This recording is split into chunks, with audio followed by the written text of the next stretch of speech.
iriya ya ndirimbo yanjye na Clarisse buriya ni nanjye uruhare ni nanjye wayanditse. harya yitwa Njye nawe. njye Urumva uruhare ni ninjye wayanditse. Urumva rero tukimara kuyikora ambasaderi wa Amerika mu Rwanda wacyuye igihe wegiye handi hantu yarayibonye. ubu ngo baherereye he? Ubu sinibuka bambwiraga nimba ari muri sinibuka igihugu aherereyemo ariko ashobora kuba ari hano muri Afurika ariko ntabwo nibuka igihugu aherereyemo. Ariko ashobora kuba ari i Burayi. Harya i Burayi ho bagira aba ambasaderi. I Burayi simbizi kuko ntabwo ndahagera. Ari muri hano muri Afurika wenda mu bihugu bya none. Ariko noneho we urumva indirimbo yarayibonye. Ntiyumvaga ururimi. Ariko aza akanyarwanda gakeya. Okay, niyo mpamvu kwa ubwo yamaze agahe mu Rwanda. Ayibonye arayikunda cyane. Ararira. We ubwe niwe we waje kunyihamagarira kuri telefone. Ambasaderi wa Amerika mu Rwanda araguhamagara. Arambwira ati ndagushaka uze kuza. Ngewe njyayo urumva bampaye rendez-vous. Njyayo. Ngezeyo nsanga na Clarisse ariyo. Sinari nzi ko ariyo. Urumva ngewe bampamagaye ku giti cyanjye. Ngezeyo nawe nsanga arahari. Ndi kuri rwa rwego ushobora kumpa igitangazamakuru gikomeye yaba VOA, Voice of America cyangwa se BBC cyangwa se France 24 cyangwa CNN cyangwa se RBA, televiziyo y'u Rwanda cyangwa radio y'u Rwanda nkabikoraho. Kandi ibiganiro bigakurikirwa n'abantu benshi kandi nakwakira abantu mu ngeri zitandukanye. Ari abanyepolitike nabakira nkabasha kubabaza kuko politike ndayumva, ari football nayikoraho, ari entertainment nayikoramo cyane ahubwo kubera ko ari byo mbamo. So usanga rero abantu benshi barimo baratungurwa no kumbona wenda ndimo ndakora ibintu bitandukanye. Niba abantu nyine bari bafite ideology ya discrimination. Yeah, man, my people are going shout out then I say, but it's from Trenchards, from the bottom breaking to the top. The CIC in media, Lang Nagaretse, I'm the best, others follow. Yeah, nongere mbahereze ikaze nubundi rero kuri Lang Media, nongere mbahereze ikaze bakunzi bacu kandi mwese mwa mudukurikiye umunsi ku wundi. Nkuko rero nabibasezeranyije cyangwa se twabibabwiye, nago tuzabatenguha kubahereza ibiganiro byiza kandi bitwika.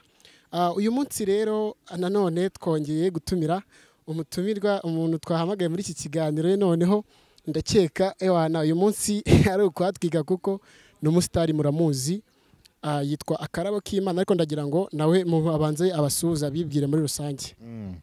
Haryo babwiye amazina yawe? Nge ndi Lang. Nubundi witwa Lang? Kuri Lang Media. Yego nanjye ndabasuhuje rero abari kuri Lang Media. Nitwa Akarabo k'Imana. Ndi umunyamakuru cyangwa se nkora ikinyamakuru cyitwa Ukwezi Live TV. Nkaba umu musician. Nkakina filime. Nkaba umu social media influencer. Ubwo se si ibyo ra? Ndakeka ari ibyo ngibyo. Nkaba ndi umugabo ndubatse mfite umugore n'umwana. Ni ibyo ngibyo ariko ubwo impamvu twagutumiye aha ngaha rero Akarabo k'Imana. Uri umwe mu basitari mu Rwanda abantu bakunzwe kuri social medias uravugwa cyane warahitinze wagiye uca ku binyamakuru bitandukanye byo kuri social media ndavugwa ubwo YouTube hari ahantu henshi cyane wagiye utambuka twakubonye kwa Gasuku tukubona kuri Africana n'ahandi hagiye hatandukanye ndetse n'icyo ngicyo ukorera icyo kinyamakuru cyitwa Ukwezi Live TV.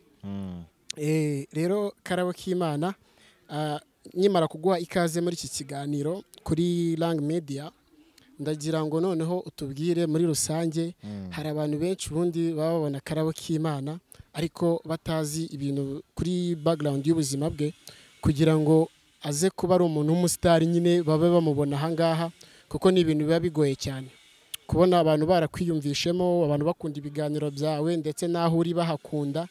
Ibyo bintu biterwa n'iki muri rusange? Urakoze cyane. Wenda abantu batanzi neza cyangwa se batazi ubuhamya bwanjye. Ndi umuntu ndi umunyarwanda. Wavukiye hano mu Rwanda. Mu karere ka Gasabo mu mujyi wa Kigali. Aho bita Ikinyinya. Ikinyinya. Kuri papa mvukana na mukuru wanjye wenyine. Ariko kuri mama dufite abandi mfite bashiki banjye babiri. Ego.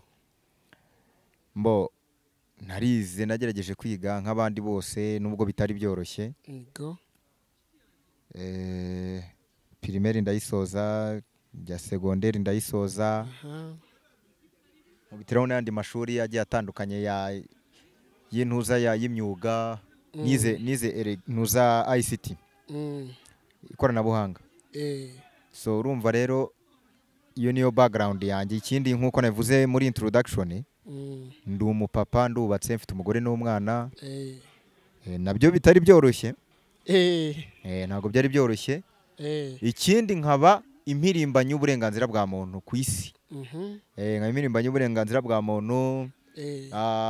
Nkaba ndi n'umugabo cyangwa se ndi umuntu wivanye hasi, ariko mbifashijwemo n'Imana. Nakoze mpereye from scratch, ndazamuka ngeraho ndi uyu munsi. Ndi umuntu wirwanyeho rero. Uri umuntu wirwanyeho, urumva ko mbese uri umuntu w'umugabo muri makeya. Ubwo rero tugarutse nanone aho ngaho, wigeze ukora umuziki ngo muri gospel cyane cyane, kugeza ukora umuziki uratambuka mu macaci amwe n'amwe agiye atandukanye. Uwo muziki wo byari bimeze bite ubu ngubu, ariko ntabwo ukigaragara muri ibyo bintu by'umuziki? Urumva umuziki umbamo. Ubundi ngewe ndi usibye kuba ndirimba ngende nk'indirimbo. Uri nk'indirimbo? Igenda indirimbo ubundi. Nuvuga ngo rero umuziki narawukoze igihe kinini. Nawukoze hafi imyaka 15 ntaruhuka. Mukora buri munsi kuva mu gitondo kugeza nimugoroba. Mu nsengero zitandukanye hano mu Rwanda no hanze y'igihugu. Urumva rero ntago navuga wenda ngo umuziki we nabaye nkuhagaritse, kuko no mu gihe cyashize ari umuhanzi twakora indirimbo yitwa niyo Patrick Nganzo, yitwa twasubiyemo ikora sivuga ngo ntago tubayeho ku mugambi w'abantu, ahubwo tubayeho ku mugambi w'Imana. Urumva rero before yaho ni nakoye indirimbo na Clarisse Karasira. Iyo narayibonye. Hari niyo nakoranye na Bakti. Nagiye nkora ibihangano byinshi. Rero ntago navuga ko uyu munsi umuziki wenda ndimo ndawugaragaramo cyane, ariko sinawuvuyemo. Urumva muri iki gihe ndimo gufokasinga cyane mu itangazamakuru. Ariko hari n'abantu wenda babona mvuyangana muri ibyo byose batibaza impamvu. Iyo nakuze ndi umuntu ukunda gukurikira ibyamamare byabayeho n'ibikiriho, nkakurikira speeches zabo, imbwirwaruhame bagendaga bakoresha. Kenshi rero hari uwigeze kuvuga, aravuga ngo nubona ibyo wagiye ukora bitarimo birakugeza ku nzozi zawe cyangwa ku gasongero k'ibitekerezo byawe, yego, jya ugerageza ukore n'akandi jya ugerageza utrying ibindi bintu bishya. Kuko uyu munsi bishobora kuba bya bindi bitarimo gukunda neza, ariko ikindi gihe ukazacokoza ukabona hahandi watinyaga gucokoza niho bikunze. So urumva rero muri iyi minsi n'umuziki byaremeye, ariko ntago navuga umuziki ubundi ni nawo uzangeza aho nshaka kugera, ariko inzira y'itangazamakuru nyinyuzemo kugira ngo imbera ikiraro cyo kugira ngo mbashe kugera kuri wa muziki nyirizina, kuko buri umuziki ntushobora kuwukora udafite ubushobozi. Niko bimeze. Iyo udafite ubushobozi rero ushobora gusanga impano zawe zidindiye, ugasanga abantu benshi nyine baragufata nk'umuntu uri aho udasobanutse, kandi uri umuntu nyine ukora ibintu byiza, ariko nyine kubera amafaranga yabuze ugasanga nyine birimo biranga. Ni muri ubwo buryo.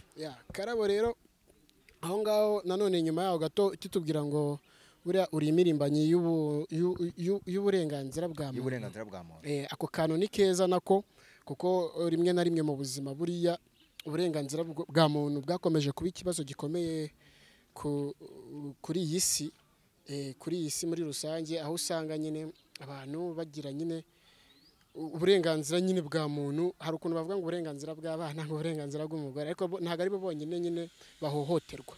Muri rusange abantu bose barahohoterwa. Ukiri aho ngaho rero kuba imirimbanyi y'uburenganzira bwa muntu, ibyo bintu byavuye byaturutse ku kuvuka ameze gutya. Urumva kuvuka ameze gutya, ubundi ntago kuvuka ameze gutya ni ibibera ku ruhu gutya byonyine, ni ibibera ku ruhu inyuma, ariko mo imbere ntago bigeramo. Hari abantu rero wabonaga kenshi wasangaga babona uko ngaragara cyangwa se na bagenzi banjye bagaragara bakumva yuko uko basa inyuma ari nako mu mitekerereze bameze. Iyo niyo nkundura narwanye rero. Cyo kintu cyamagurukije ndavuga ni ngomba guhaguruka haranira uburenganzira bwacu bw'abantu basa natwe ariko n'uburenganzira bw'abandi bantu bagiye batandukanye, kuko uko umuntu agaragara fizike kenshi na kenshi buriya abanyafurika nibo nabonye batabitikingaho cyane. Uko umuntu agaragara fiziko ntabwo ariko ari imbere, inside biba bitandukanye, nta naho bihuriye. Ubundi abantu kenshi na kenshi umuntu uzasanga uko asa inyuma ari nako asa imbere, biba hake ku isi. Ariko urabona hano muri Afurika uko umuntu agaragara fizike bahita bumva ko n'ibitekerezo bye ari kwasa. Niba afite uburanga Imana yamuhaye ubwo bahita bumva ko n'ibitekerezo bye biri clean. Niba ari umuntu wenda udasamaje ku isura bahita bumva ko n'ibitekerezo biri deti cyangwa se biri dati. Urumva rero ibyo bintu nibyo nahagurutse ndwana nabyo, ariko hano muri Afurika biragoye gutangiza urwo rugamba. Ni ibintu bitwara imyaka. Muri Afurika biba bigoye cyane, kandi urabona ko uri n'umuntu ubu ngubu ukomeye, ndetse uri n'urugero rwiza ku bantu bitinya, abantu usanga bafite barahuye n'ibyo bibazo. Urugero rwiza ku bantu bakwiye kwitinyuka. Bakwiye kwitinyuka. Yego. Ukaba nka Karabo k'Imana turi kubona ahangaha uyu munsi w'umusitari, ndetse uzwi cyane kuri social medias.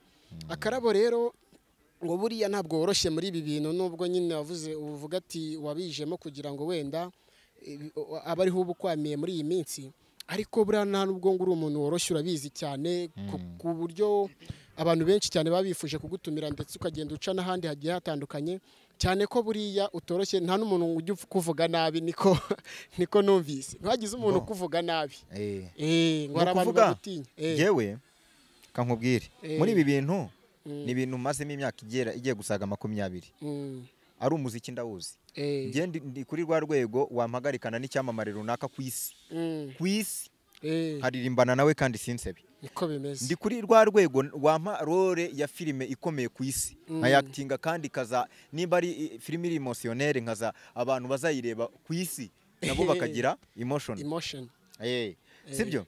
Ndi kuri rwa rwego ushobora kumpa igitangazamakuru gikomeye, yaba VOA, Voice of America cyangwa se BBC cyangwa se France 24 cyangwa CNN cyangwa se RBA, televiziyo y'u Rwanda cyangwa radio y'u Rwanda, nkabikoraho.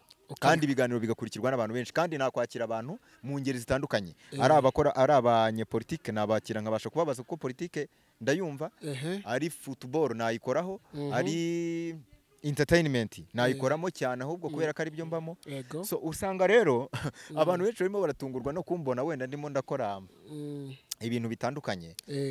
Niba abantu nyine bari bafite ideology ya discrimination.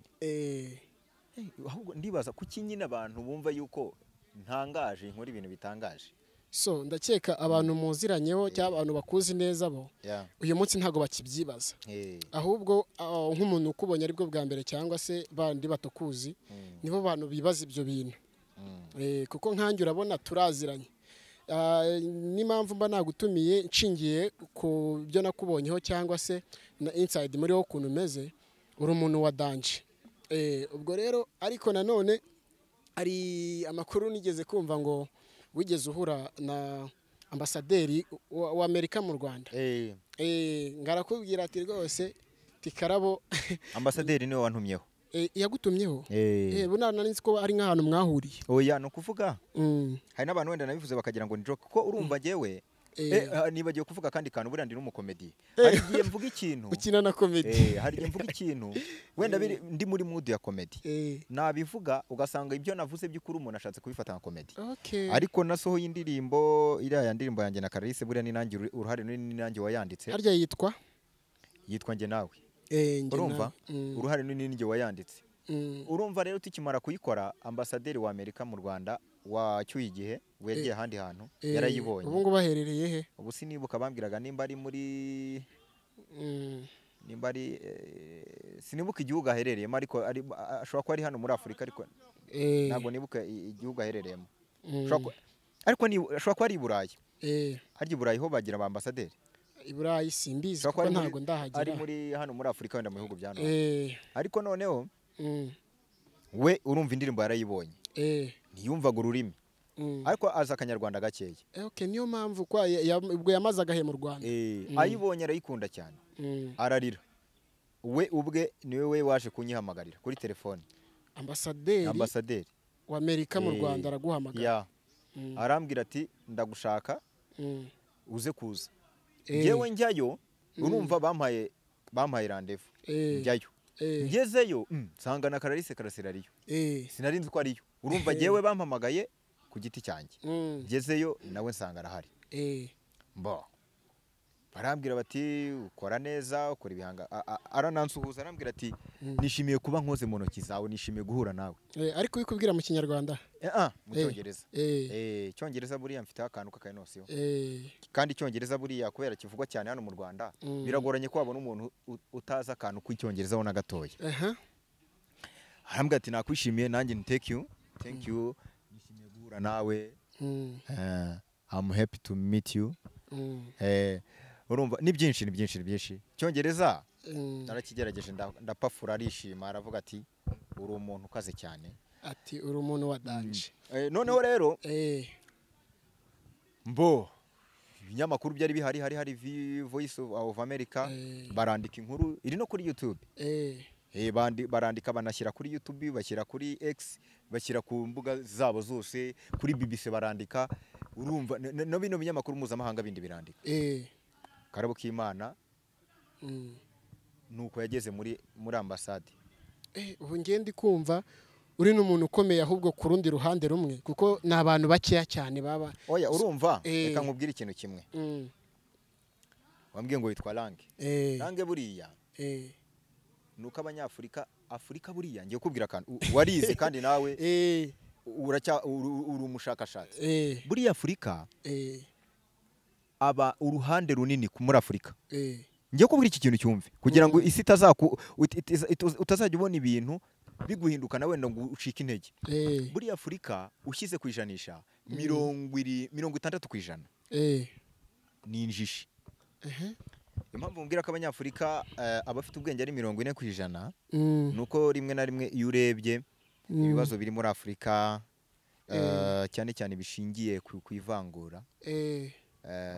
Nyine bita bikwereka capacity imitekerereze yabo. Imitekerereze y'Abanyafurika. Urumva rero nyine ubwo birantangaza urumva nkanjye. Iyo mvuze ngo ambasaderi wa Amerika mu Rwanda yarambonye arishima. Sinawe wenyine uzi ko buriya na Donald Trump n'abantu ba perezida bakomeye ku isi na perezida w'igihugu cy'u Rwanda nabo kumbona baba babona ndi umuntu udasanzwe. Babona nabo uri umuntu wa danje. Oya si no kuvuga ngo ndi umuntu wa danje. Reba umuntu umeze gutya. Si umuzungu. Si umunyarwanda ariko noneho ufite kara itandukanye. Ni ikiremwa gitangaje. Kandi noneho kirimo kwiyintegra nimba ariko navuga kirimo kuza muri societe nkuko nabandi bose bakora. Ahubwo se utantangarira ninde? Ntawe pe. Ninde ko umuntu utantangarira akamfata nk'umuntu nyine uraho usanzwe urumva yaba adafite ikibazo mu mitekerereze. Kinakomeye ahubwo. Karabo rero ubwo nyuma yaho nyine ibyo bikorwa byose birabaye kandi usanzwe unabikora. Ubwo rero uyu munsi ngewe nishimiye kuba nahuye nawe ndetse no kuba abo bantu batekereza gutyo cyangwa se abantu kuri ka kantu bavuzeho ko kuvuga ati ngo wenda ibintu bijyanye n'uburenganzira bwa muntu ni ikintu cyiza ndetse n'abandi bantu twagiraga ngo bajye babyumva gutyo ndetse bose nyine tujye mu mujyi umwe. Buriya duharanira uburenganzira bwa muntu kandi by the way banitinyuke. Batinyuke nyine bitinyuke kuko babandi nyine nabo babana n'ubumuga bafite bafite ubumuga. Ubwo rero nabo bajye bitinyuka. Urabona ko yaba umuntu ukomeye yaba umuntu wadanje akajya agera nyine akaba n'umuntu uzwi nkuko na Karabo nawe azwi. Gusa bisaba umutima ukomeye. Bisaba umutima ukomeye. Bisaba umutima ukomeye buriya naciye mu n'urugendo rukomeye kugira ngo hazaboneke undi muntu uca mu bintu naciyemo uyu munsi abe izina rye rizamuke boosting. Benshi basa nanjye baraza bagakubita bakabona biranze bagasubira inyuma kugira ngo haze umuntu wemera kwihanganira amagambo. Birasaba umuntu umeze nkanjye nanone ariko ufite umutima ukomeye. uri strong. benshi baraje biranga, benshi cyane basa nanjye, benshi kabisa Biranga. muri filime baraje biranga, mu muziki biranga, mu itangazamakuru biranga, kubera ukuntu abantu baba harasinga, ariko ngewe ndemera mbicamo. Uca muri uwo muriro. N'ubu na message ego ngwiki hari gihe njya nkora message bakampa gukora content. Ego. No muri message ukabona umuntu arimo arantokinga ibana kampara singa byatari, ariko kubera ko ngewe namaje kubica amazi mbifata nk'ibintu nyine biraho. Icyo kintu nicyo kuko n'inkota kugira ngo ibiri cyaye ngo buranga ibaciye mu muriro. Ubwo rero n'ubundi ibyo bijyanye na social media muri rusange n'inkuru z'imihanda ndetse n'ibicaracara ku mbuga tuzabigarukaho mu yindi episode, kubera yuko urabona ko ikirere gikonje ndetse n'akavura gashaka kugwa. Nagira ngo rero dusoze tubashimira, ari abantu nanone n'ubundi baba bashaka nimero yawe ku bwa serivisi zitandukanye, bya bindi byose wavuze ugenda ukora, ubabwire nimero yawe. Yego, ikindi nk'abandi n'umuvugizi w'abamagara, umwe mu hagarara bafite ubumuga, umuryango witwa Oyipa. So rero nimero yanjye ni 0786858784. Ya rero ureka tubashimire, kandi nanone mukomeze mukore subscribe, share na comment kuri channel kugira ngo uko bwije nuko bukeye tujye tubahereza ibiganiro kandi byiza binogeye n'amaso yanyu, ndetse birimo n'ubutumwa bwinshi cyane bw'ibintu mushaka kumenya, haba muri entertainment cyangwa se no muri n'ibindi bigiye bitandukanye. Karabo rero nk'umuntu w'umusitari babwire bakore subscribe, share na comment. mukore subscribe kuri Lang Media, ubundi ibintu bigende neza cyane. Televiziyo ibaha ibyiza nk'ibi nta handi wayisanga. So rero nshuti guys, reka mbashimire, kandi n'ubutaha tuzabane. Kora share, subscribe ndetse na comment, ndetse duhure ku kiganiro gikurikira. Nge na Lang, ciao ciao.